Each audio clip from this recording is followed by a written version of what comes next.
নতুন বাংলাদেশের তরুণদেরকে নিয়ে কি ভাবছেন? নতুন বাংলাদেশ জি নতুন বাংলাদেশ যাদের হাত ধরে বিশেষভাবে তৈরি হয়েছে তারাই হচ্ছেন আমাদের তরুণেরা।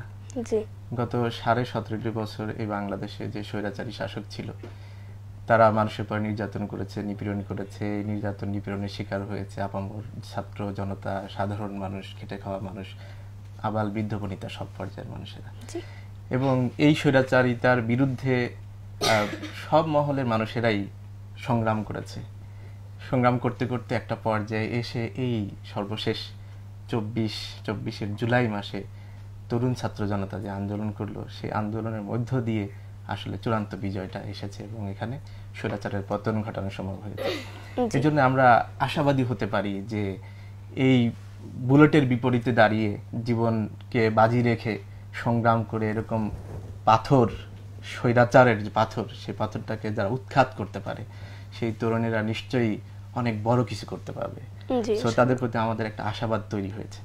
আমরা আশা করতে পারি যে এই তরুণেরা যেভাবে করে তরুণ ছাত্রছাত্রী জনতাকে সাথে নিয়ে তাদের সাথে মিলেমিশে যেভাবে করে এই অভ্যুত্থান ঘটিয়েছে, তার নতুন বাংলাদেশের সন্ধান আমাদের কাছে দিয়েছে, সেই তাদেরকে যদি আমরা ঠিক মতো করে গড়ে তুলতে পারি, তাদেরকে সততা, দক্ষতা, দেশপ্রেমের সমন্বয়ে তাদেরকে যদি গড়ে তুলতে পারি, তাহলে এই বাংলাদেশ, নতুন বাংলাদেশ আমাদের কাছে স্বপ্নের বাংলাদেশ হিসেবে পরিগণিত হয়েছে, সেই স্বপ্ন সত্যি সত্যি বাস্তবায়ন করা সম্ভব হবে।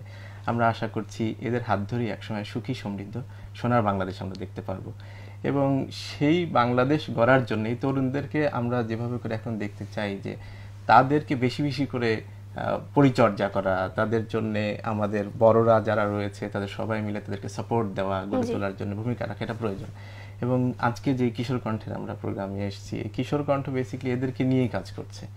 সো এই কিশোর কণ্ঠ পাঠক ফোরাম যে কাজগুলো করছে, আমরা তাদেরকে বিশেষভাবে সাপোর্ট দেওয়ার চেষ্টা করছি যাতে করে এই তরুণদেরকে গড়ে তোলা যায় আগামীর সুন্দর সুন্দর সুজলা সুফলা শান্তিময় বাংলাদেশ গড়ার ক্ষেত্রে।